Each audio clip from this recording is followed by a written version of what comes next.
আচ্ছা, আপনার তো ফার্স্ট সিনেমা রাখাল রাজা গেল।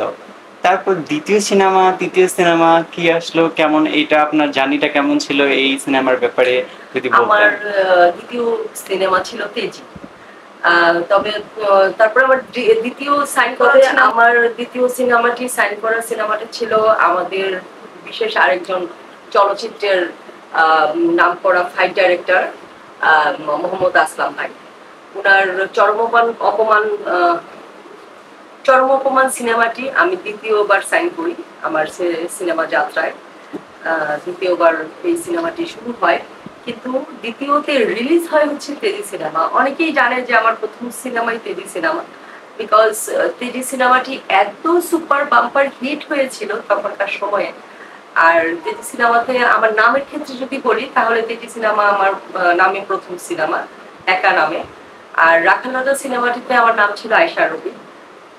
পরবর্তীতে তেজি সিনেমার পরিচালক হচ্ছেন আমাদের ফিল্ম ইন্ডাস্ট্রির একজন কি বলবো উজ্জ্বল নক্ষত্র, যিনি হচ্ছেন আমাদের সবার ওস্তাদ এবং আমার ওস্তাদ, আমার খুব পছন্দের একজন মানুষ, চিত্র পরিচালক কাজী হায়াত ভাই। কাজী হায়াত ভাই যদি দেখে থাকেন আমার এই সাক্ষাৎকারটি, তাহলে আপনাকে অনেক অনেক সালাম, এবং ভাবিকে অনেক অনেক সালাম, অনেক অনেক শুভেচ্ছা অভিনন্দন মারুফকে, চিত্রনায়ক মারুফকে, এবং পুরো ফ্যামিলিকে আমার পক্ষ থেকে মোবারক, শুভেচ্ছা এবং ভালোবাসা অবিরাম। ভালো থাকবেন সবাই, সবাই আমার উস্তাদ কাজী হায়াত ভাইয়ের জন্য দোয়া রাখবেন। আর সম্ভব হলে এক সময় কাজী হায়াত ভাইয়ের সাক্ষাৎকার আপনাদের সামনে উপস্থাপন করব। আচ্ছা আছে। তো যেখানে ছিলাম, তেজি ছবিটি ৩-৪ মাস ধরে চলার পরও তেজি ছবিটি হল থেকে নামাতে পারেনি। এত দর্শক গ্রহণযোগ্যতা এত বেশি ছিল। আর তাছাড়া আমার নিকনেমটি ছিল এখানে, একা নামটি হচ্ছে আমার বাসার ডাক নাম। আমার পুরো নাম হচ্ছে শিমন হাসান একা।